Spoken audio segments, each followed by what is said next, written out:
Hello there, fellow cultists. This is DM Nell, and I'm back with another episode of Shadow the Demon Lord Talk. And this is episode number 86. Today I'm going to be focusing on a supplement that is entitled Beyond the World's Edge. So let's jump right into it, shall we?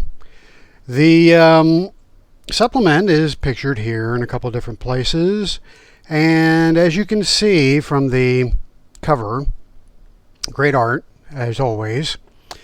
But it looks like a bunch of explorers on a ship or adventurers on a ship being attacked by some scary monsters, right? So a couple things that I want to point out here. First of all, is this little symbol up here. So this little symbol basically represents the fact that this particular supplement was part of the Freeport Kickstarter. So the Freeport Kickstarter happened several years ago, and it had a number of supplements that were added to it. This was one of them. And this particular supplement is one of my favorites that have come out as far as world building supplements and setting building supplements. This is up there. This is a great one, and the reason for that is that it expands the existing world beyond the continent of Rule and gives you a glimpse of what the rest of the world looks like. Kind of. Now, the only thing I don't like about this is that it doesn't really give you a good world map. It shows you pieces of these different places in the world, but it doesn't give you a comprehensive world map, and that bothers me. So I'm in the process of actually making one myself, but I'm not a cartographer, so it's going to look, probably like crap. But anyway, it'll serve its purpose for me. So that's the first thing I wanted to point out. This is part of that, and the symbol here represents the yellow sign. So the yellow sign is part of the whole Freeport mythos, and it's also a bit Cthulhian, Lovecraftian, because it harkens to the elder evil, or the unspeakable horror, or the whatever else those cosmic horrors are labeled in Lovecraft literature. But the yellow sign represents the King in Yellow, who is also Hester. So that is that plays a big part in the whole Freeport thing. Now, this isn't a video about Freeport. I'm probably going to do a follow-up video about the whole Freeport supplement, because the whole Freeport supplement is actually retconned into this world as the Pirate Islands, or the Pirate Isles. But at any rate, I just wanted to point that out, because you'll be seeing the symbol and probably wondering what it means, because it doesn't really appear on any other Shadow the Demon Lord supplements other than those that were created specifically for the Freeport Kickstarter. So anyway, that's what this is about. All right, I said a couple of things, but that's really the only thing I wanted to point out from that cover. So let's move on. The formatting of this is similar to the format of the Freeport book. It looks like a folded document that's been unfolded, which is interesting. You have a lot of familiar names here: Robert J. Schwab, writing and design; Kim Moham, editing; Kara Hamilton and Robert Schwab, art direction; Jay Spite is the proofreader; layout and graphic design, Kara Hamilton; cover is Mirko Paganisi, one of my favorites; interior illustration by Jack Kaiser, Mirko Paganisi, Julio Cesar, Oliveira Rocha, and Kim Van Deun; and then cartography by Cecil Howe, who does a lot of the cartography for Schwab. This was done back in 2017, so it is now, what, 5 years old, which blows my mind.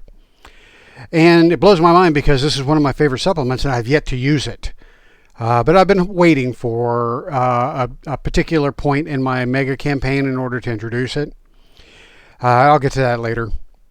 All right. So this book is organized in a specific way. So the first part of it talks about what is beyond the Nixian Ocean.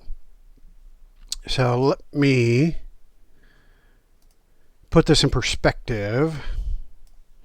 So the Nixian Ocean is on the western coast of Rule. So chapter 1 deals with what you would find if you traveled to the west of the continent. Chapter 2 talks about what's beyond the desolation. So that means you go to the north and that's where you'll find the desolation. And if you keep going north, eventually you will find other things. And that's what chapter 2 deals with. Chapter 3 deals with what's beyond the auroral ocean, which is over here on the right. So if you were to go to the east, what would you find? And then finally, chapter 4 deals with Aramea, the Lost Land, which is another continent in the world. So those, and it doesn't really say where in the table of contents here. It doesn't say where it lies, but it does give you that information when we get into the details. So we'll get to that here in a bit. But anyway, that's how this supplement is laid out. So we talk first of all what's to the west, then what's to the north, and then what's to the east, and then we talk about the lost land of Aramea. All right, so that's how this is laid out, and then of course you can see the various topics that are in the different chapters. So talks about the introduction. Not really going to go through that. Just kind of background, why this book was even created. And then we go into the maps. Now, again, I'm not a fan of these maps because they are so fragmented and doesn't really give you an idea where, in comparison to this world map that we have of the continent of Rule, it doesn't really give you a good idea of where these things lie in the world. Now the text talks about that somewhat, and gives you that idea, but from a visual standpoint, it really doesn't help you visualize it. And I'm a visual person, so there's that. All right, so this first top map here talks about or shows you the different areas that are talked about in the text that lie to the north. That's chapter 2.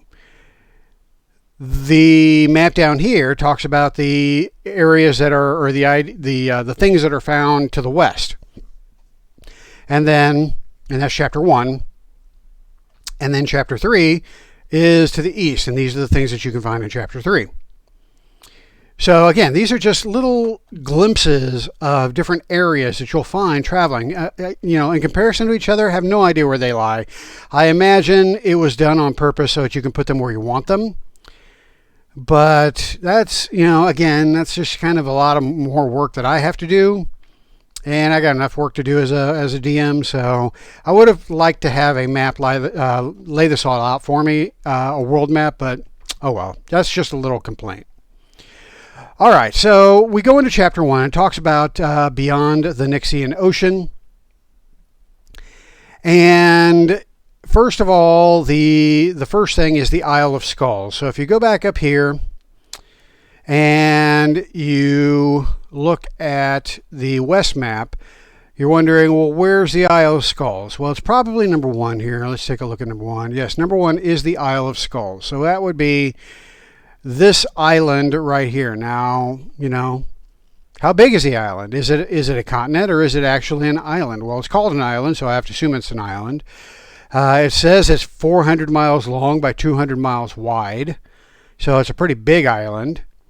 Not really quite continent size, but maybe a small continent. Not really sure, but anyway, I'm not really sure what qualifies as a continent.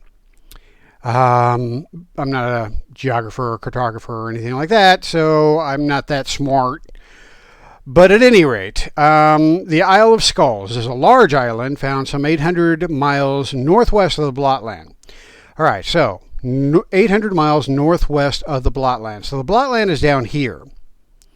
Northwest could put it, anywhere out here, basically. So, it doesn't really give you an idea because, this map doesn't give you scale. I have a scale for my own personal map. So if I were to use my map in Roll20,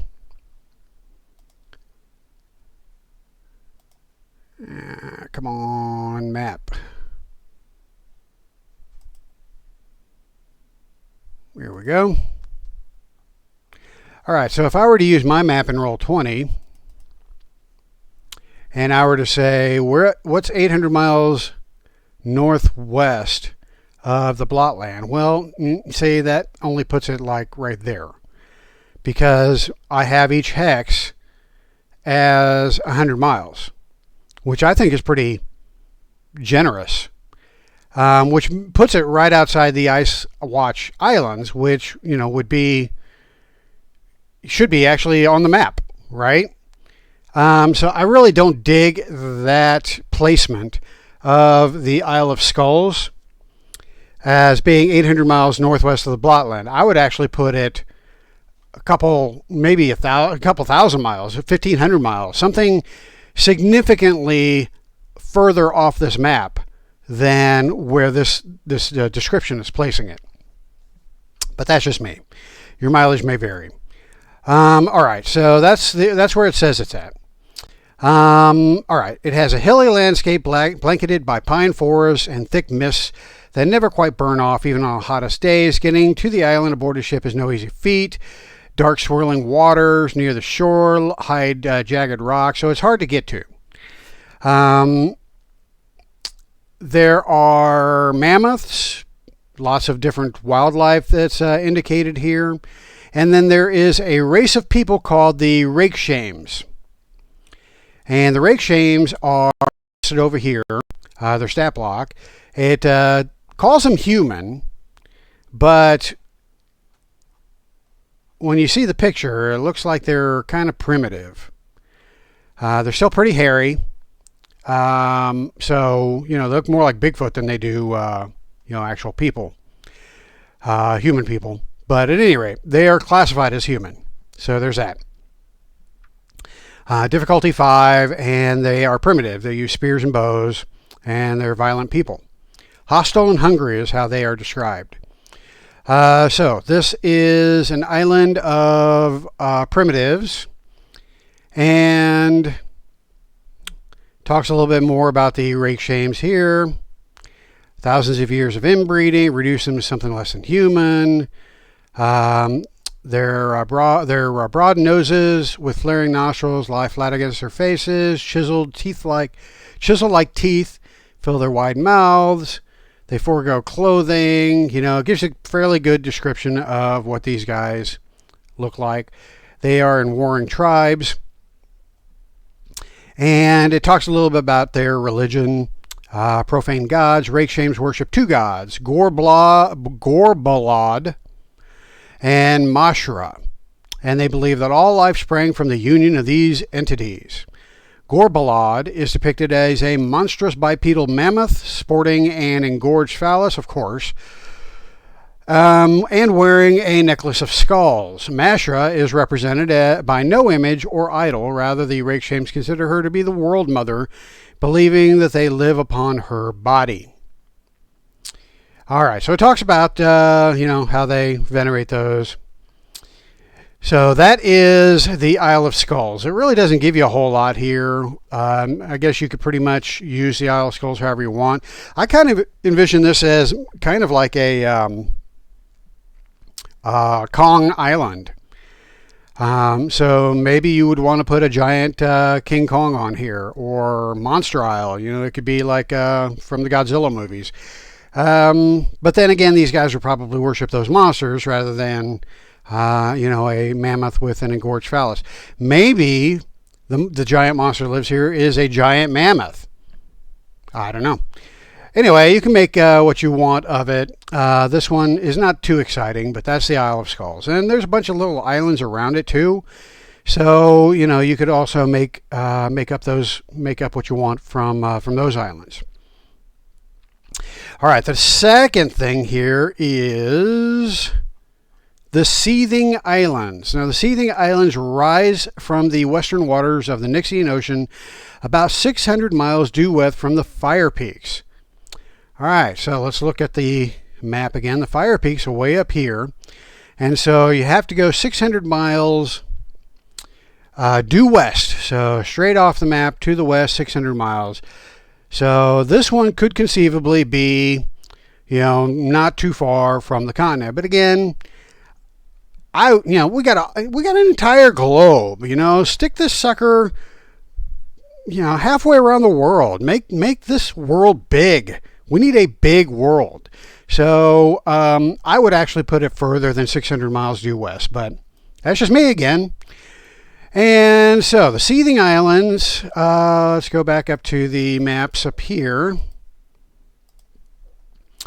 I'm assuming Seething Islands is number 2. Yes, number 2 is this little section right here. So the Seething Islands, they look pretty mean.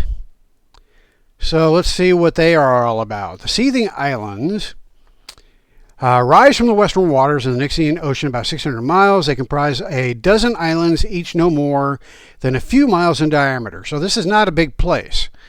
Jungle covers them all, thick undergrowth dotted with colorful, sweet-smelling flowers. The trees hold singing birds. Oh, it sounds so pretty. It doesn't look pretty from the map. Such a rich place offers a refuge for ships sailing the seas, as well as a perfect place to found a new settlement, as evidenced by the numerous vessels that have dropped anchor in the waters around the islands, and the few buildings that stand near the shores. These places are all devoid of habitation, however, with no sign whatsoever of what happened to the ship's crews or to the isle's inhabitants. And the reason for that is the things from the depths. Yes, we got things. Lurking in the waters around the Seething Islands are a host of horrid creatures of wildly varied appearance, from weirdly warped humanoids to lumps of flesh that use tentacles to pull themselves across the ground. So the Seething Islands are home to things from the depths. And things from the depths can be anything that you apply this template to. So basically what you need to do is just take an existing creature and apply this template, and you have a thing from the depth. When you do apply this template, you increase the difficulty by 1 step. You add the horrifying trait, and you change the descriptor to a monster. It adds +1 to the defense. You add a swimmer trait. The thing from the depths takes half damage from fire because it's got a slimy body, and it breathes water. It also has a song from the deep, which it uses at the end of the round, and it's also burned by sunlight, so it looks like it comes out at night. So there you go. That is what you will find if you go to the Seething Islands. Bunch of more Lovecraftian type creatures, and that's kind of a theme that you're going to find throughout this book. There's lots of Lovecraftian type of creatures. Now we have a sidebar here. The edge of the world. The Jotun believe the reason for the horrors and strangeness found in abundance in the Nyxian Ocean stems from the ocean's proximity to the edge of the world. Their legends declare the world to be flat with a defined edge. Exactly how far away the edge is, no one knows for certain, but at that place the waters simply cascade off the edge of the world in a great thundering fall, beyond which lies the starry void and all the terrors it contains. One myth proclaims that when all of the waters of the world have spilled off the edge, end times will begin. All right, so that is what the Jotun believe. Now, the Jotun, they got their beliefs, but we know from the other supplements that deal with the cosmology of Shadow the Demon Lord that this is actually not true. So there are other planets. There are other worlds beyond this world. They are all spheres, and so this world is a sphere. However, magic is a powerful force in this world, and it could be the great belief of the Jotun could actually warp reality for them and only them, such that they could potentially find an edge of the world and fall off of it or sail off of it or whatever, simply because in their worldview the world is flat. And that only applies to them, or, of course, if they're, one Jotun on a ship of humans probably wouldn't encounter that, and their mind would be blown when they sail across the world. But a ship full of Jotun that maybe has one or two humans on it would potentially sail off the edge of the world, right? And these humans' minds would be blown because they know the world to be round. So that would be an interesting thing to play with in a campaign. All right, the next thing is the incisor of Encephalitis. So hovering over the waters of the Nyxian Ocean is an enormous tooth, cracked and yellow, nearly a mile high and half a mile wide. This bizarre sight, utterly baffling to the Jotun and centaurs who have viewed the tooth when it draws to within sight of the mainland, is the fabled incisor of Encephalitis. Word of its existence has slowly spread across the empire and has now reached the mages of the Tower of Arcane, who, through their divinations and their histories, are aware of its origins. So, centuries ago, Encephalitis led the mages of the Tower of Arcane, the great floating citadel that soars over Caicrus, in the tower, or in the capital of the empire. As Archmage, it fell to him to lead the other mages, to guide their research, and to oversee the instruction of their apprentices. Encephalitis had other interests. However, he was obsessed with the nature of the soul. So they stripped him of his white robes and ordered him exiled. So he took off and explored. And he found this enormous beast. He found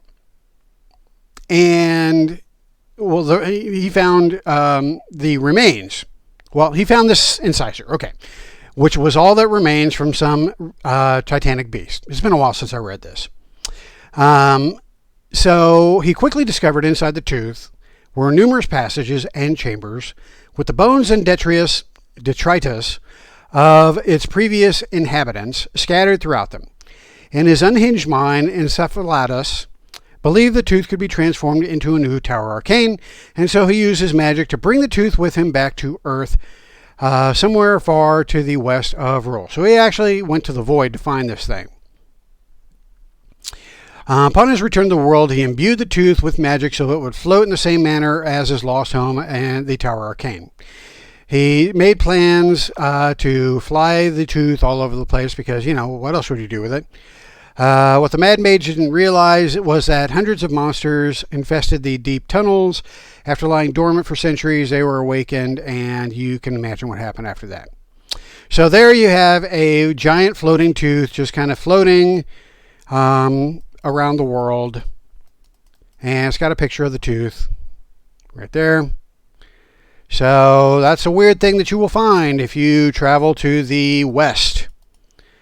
What else do we have here? And it talks about the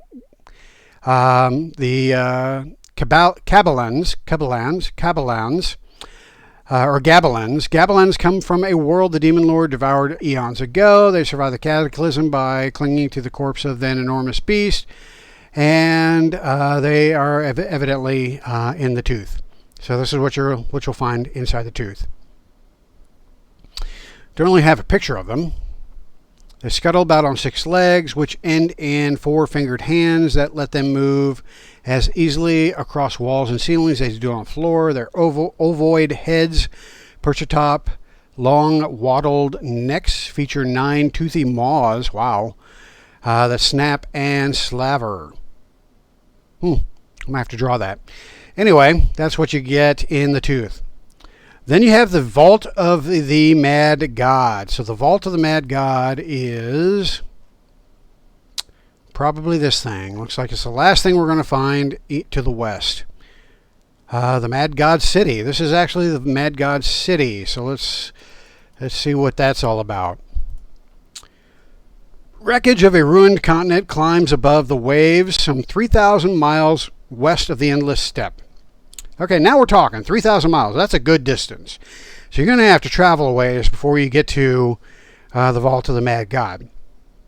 Much of the coastline has been shattered, now consisting of jagged stones jutting up from the waters. Many of these outcrops, large and small, bear carvings, alien script, and scriptures that depict grasping hands, screaming faces, knots of tentacles, serpents, and sexual organs. The upthrust rocks stand so close together that it's impossible to navigate. All right. So the broken debris surround a titanic square block of black stone, a full 50 miles on a side, that rises 500 feet above the sea. That's interesting.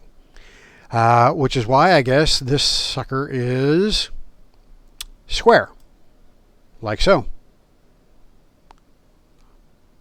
All right, so I don't know why they call that the remains of a continent, which it's smaller than the Isle of Skulls, but whatever. Okay. A low parapet of black stone crowns the block. Hanging from the stone, rings on hooked chains around the perimeter, are the rib cages from skeletons the size of giants. Sculpted stone faces stare out from the walls, their agonizing expressions a warning to trespassers. Beyond the walls lies a maze of passages, the walls defined by rectangular monoliths that seemingly grow from the black stone foundation, for there are no seams or signs of construction. Although the structures are all different sizes, they share a common shape. One might be 150 feet tall, 100 feet wide, and 50 feet thick, while one next to it is 51 feet tall, 34 feet wide, and 17 feet thick. Rectangular windows, each 9 feet by 6 feet by 1 foot, placed sporadically across the surfaces, grant access to the tower's interiors. The purpose of these towers are unclear, for the hollow interiors stand silent and empty. So this is weird, and not really sure what to make of this.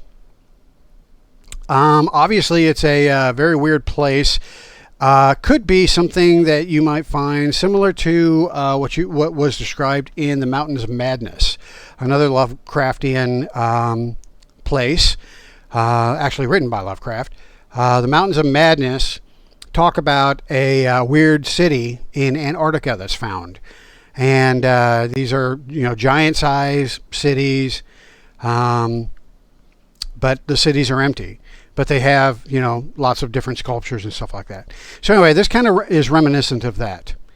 But there is a vault beneath the seal, which is somewhere in it talks about it up here. I skipped it. But a great golden seal, 50 feet in diameter, sits in the ground at the plaza center.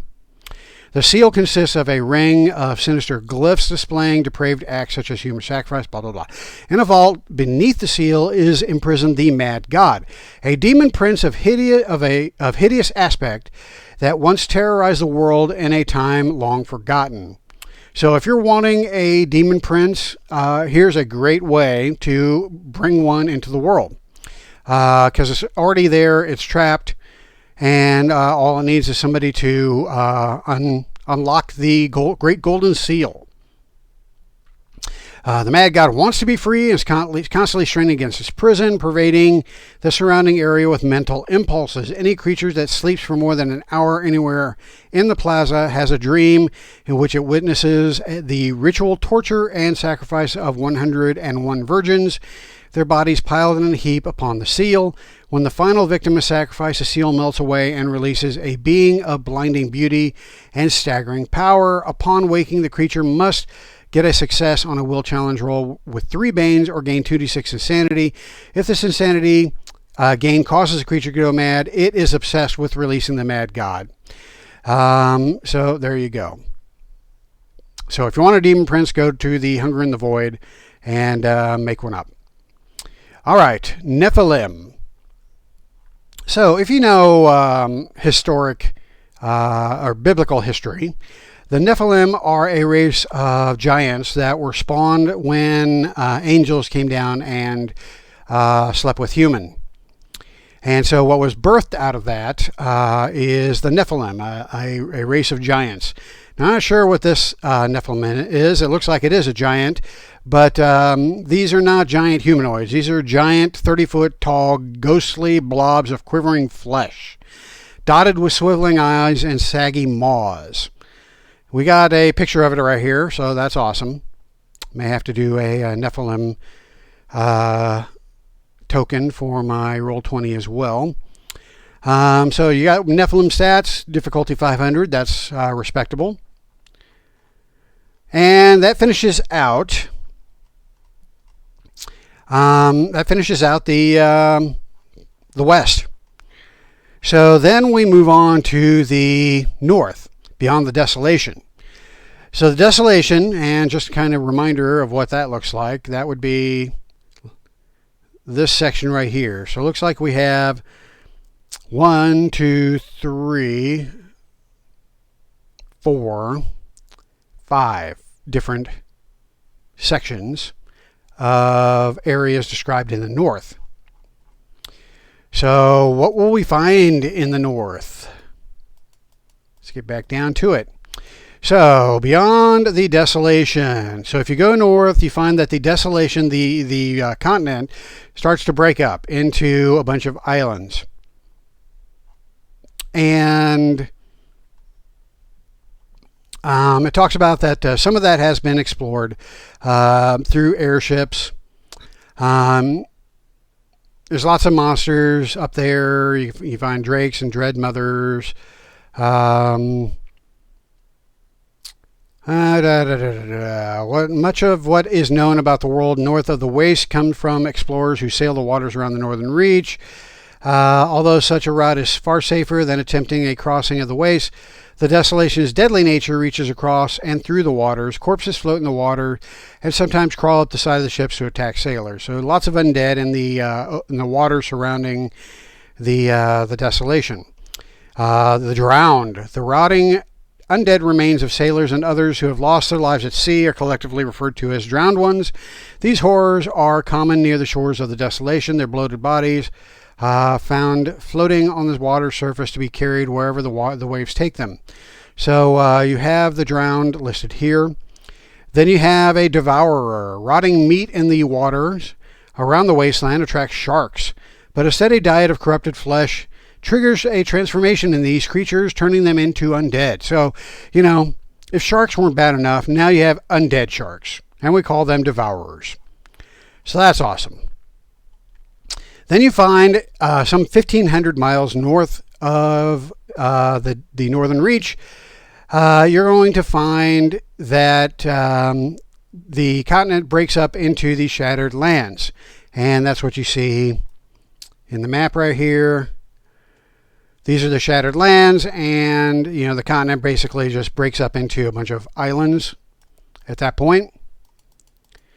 And what are we going to find in the shattered lands? Well, we're going to find roving bands of undead such as Bone Guard, Barrow Wights, and zombies, ruins, and lots of stuff like that. And it looks like you're going to also find something that looks like this. A weird creature with tiny wings, no legs, and nasty claws. This looks like something called a moss ball.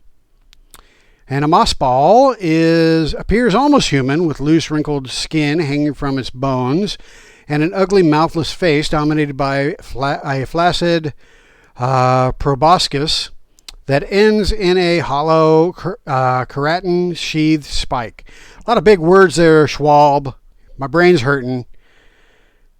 Luckily we got a picture that shows us what all that means. All right, so difficulty 25 creature. Looks pretty nasty. Not going to read through all that though. Then you got North Watch is another place. 10 years ago, an explorer named Alan Freed set sail from the city of Gateway in the Northern Reach with 6 ships. And blah, blah, blah. Looks like he found a place called North Watch. Skip a bit, brother. Free chose the island for its size and natural resources. Blah, blah, blah. Inside, looks like there was a bunch of webs. Shadow weavers are found in there. That's a shame. Only a few sailors from the expedition survived and told of enormous spiders. Lots of spiders. That's great. Okay, so if you find a place called North Watch, beware of the giant spiders. All right, then you got the Isle of the Apes. So, instead of the Kong Island being to the west, maybe it's to the north. Let's see. On the westernmost edge of the shattered lands, where the fire peaks still spill their lava into the boiling seas, stands a chain of a dozen islands full of lush vegetation and a variety of wildlife. A traveler who approaches these shores can just pick out crumbling structures strewn about the interior of the islands. So, looks like there's a bunch of ruins here, hieroglyphic carvings, and it talks about the King in Yellow. So, more Lovecraftian themes to be found here.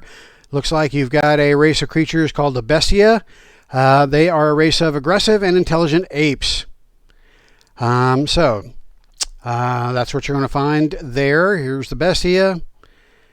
And so that's what you're going to be looking forward to on a visit there. Shadow Mount, an enormous period of black stone, rests on the floor of the ocean and rises above the waters to a height of a few hundred feet. It stands as a grim, salt-crusted monument to the men of Gog, who built it to house the spirit of the Witch King if the unthinkable should occur and the king should be vanquished. The Shadow Mount stands at the center of the Shattered Islands, its nearest neighbor more than 10 miles away. So let's take a look at Shadow Mount. All right, so there is Shadow Mount. So this is where the Witch King is supposedly buried. Or perhaps where his spirit would have gone should the unspeakable occur, which we all know the unspeakable occurred. But in the lore where the Witch King was killed, he split up into a bunch of snakes and slithered off into various parts of the world. So who knows? Maybe all those snakes swam or made it to the oceans and swam up to the pyramid where they reformed to eventually become the Witch King again? Yeah, don't know. So anyway, Shadow Mount is a Men of Gog place. And the receptacle of Ashrakal lies somewhere in the pyramid's bowels. According to legend, the animated remains of 100 ogres hold aloft the ceiling in this chamber, and the center of the space rests the Witch King's sarcophagus. When Euronymous killed the Witch King, its body dissolved into a mess of black serpents and slither off in all directions. The surviving Men of Gog believe that these serpents converge at this unholy site, and now writhe inside. That's what I just said, isn't it? Okay, the great island of Is. The Tower of Arcane that floats over Caictris is one of the great wonders of the world, and that's because it was created by wizards that came from the land of Is. So the land of Is is number 9. And again, it looks like a fairly big place. So is it a continent? Is it an island? Well, let's see if it gives us any information about the Isle of Is.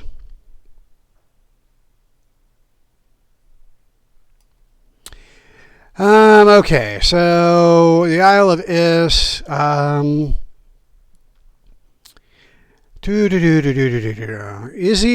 thought the Isians.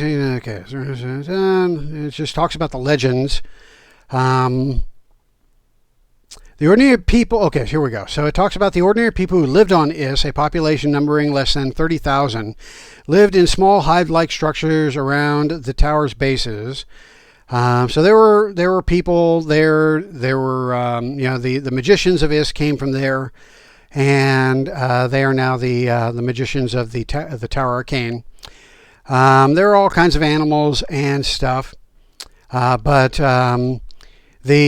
basically just kind of summarize that, so I'm not reading this for 6 hours.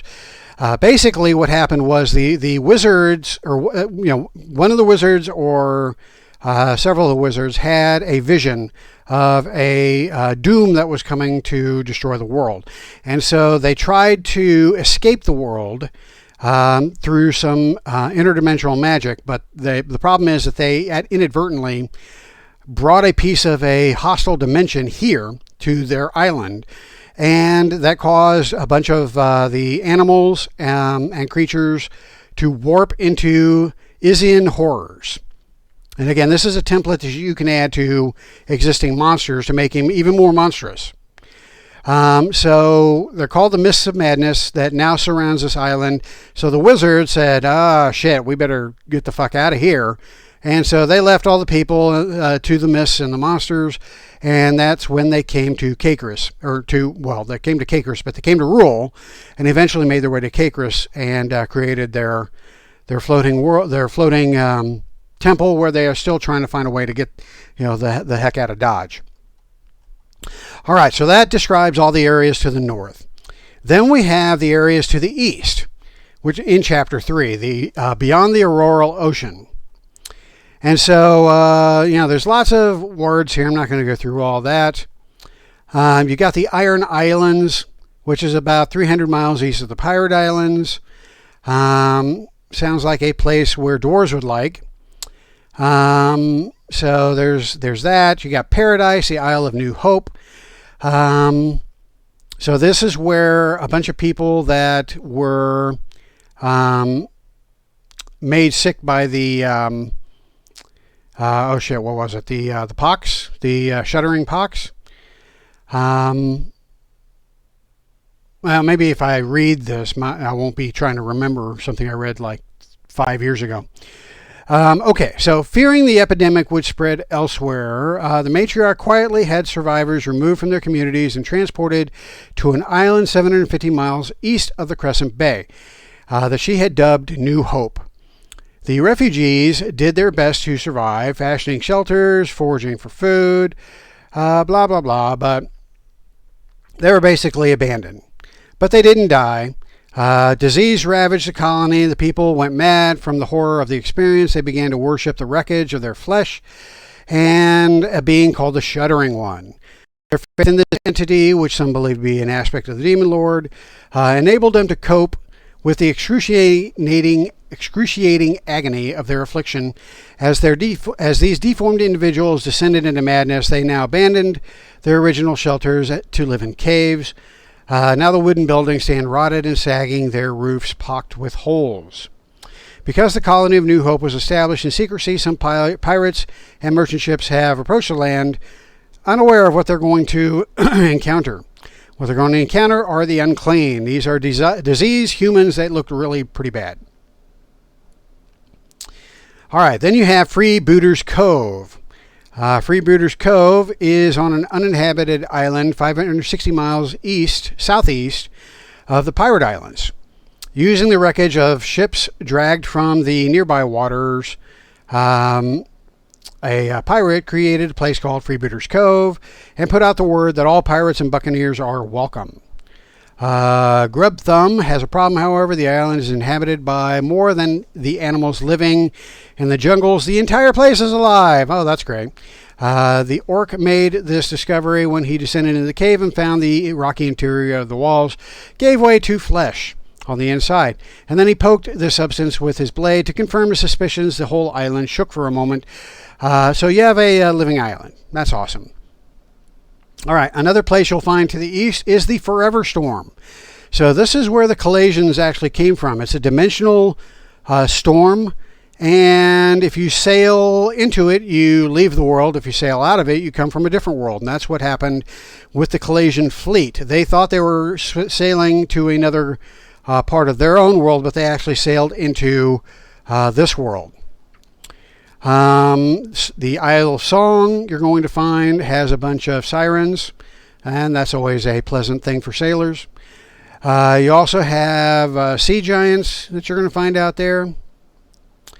And then you're going to find a place that has the Ark at World's End. So this says 2 weeks ago, so obviously this is a very time-bound encounter. So if you have an expedition that is heading to the east, this would be an encounter that you would want to place. You find a fiery red star, and then if you follow the trail, you find it landed on an island, and it's actually a spaceship. And so the spaceship is very much in line with what you would expect from an adventure like from Gamma World or from the expedition to the Barrier Peaks.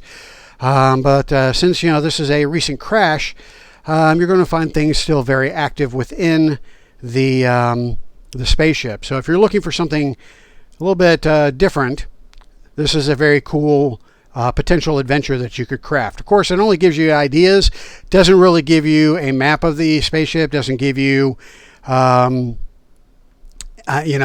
details of the interiors. It does give you an idea of what how you would use laser pistols and laser rifles that you would, of course, find within a spaceship. All right, so then we get to Chapter 4, which is Aramea, the Lost Land.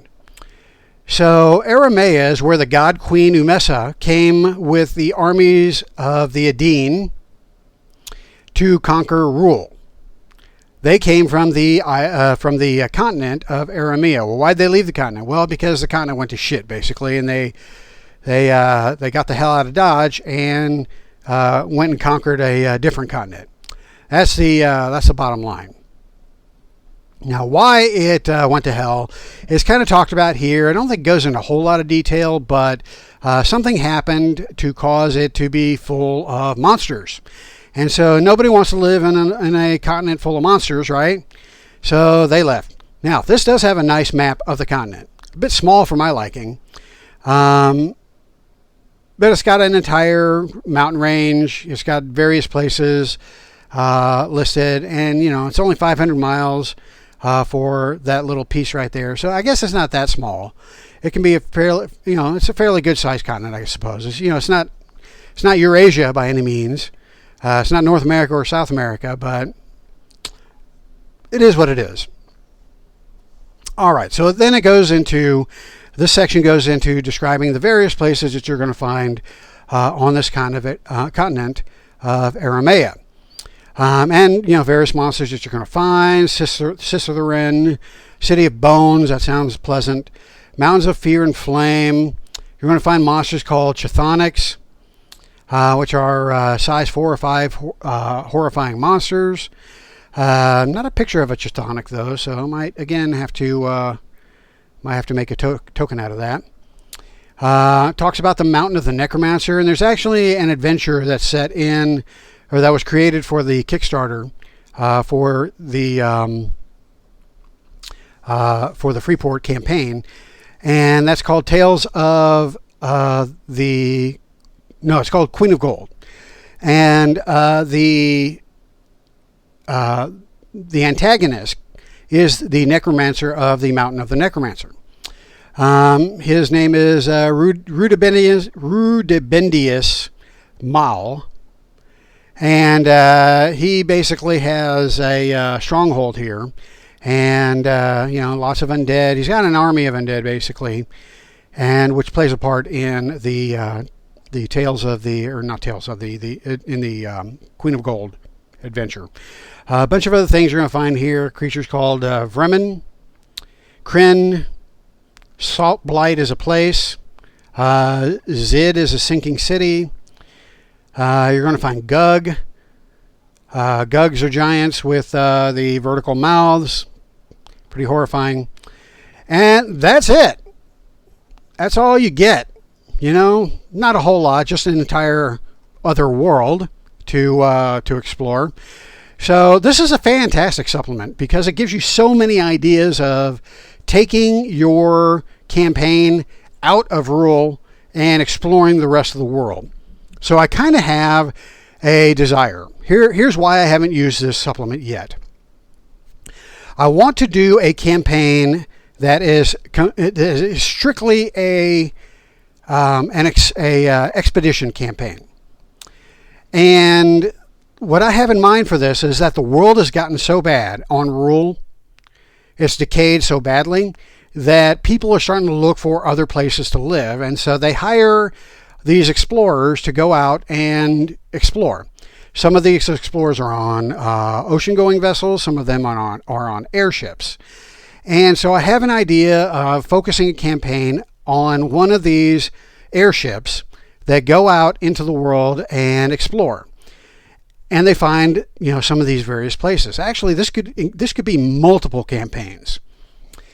And this is something I really want to do, but I want to progress my meta campaign to a point where the world is really starting to get that bad. And so in my meta campaign, as I've talked about in my previous videos, that my campaign is a continuous timeline of different campaigns that are dragging the world slowly into an apocalypse. And so I still have a ways to go before I get to the point where the apocalypse is going to happen. But somewhere in between where I'm at right now and the apocalypse is going to be a lot of bad time frames. And it's within those time frames that I want to have these exploration campaigns. So I want to do that at some point, maybe in a couple of campaigns from now. I'm not really sure. But yeah, I really want to have that. And that's what I'm saving this for. But, this has been out for 5 years now, and I've yet to do it.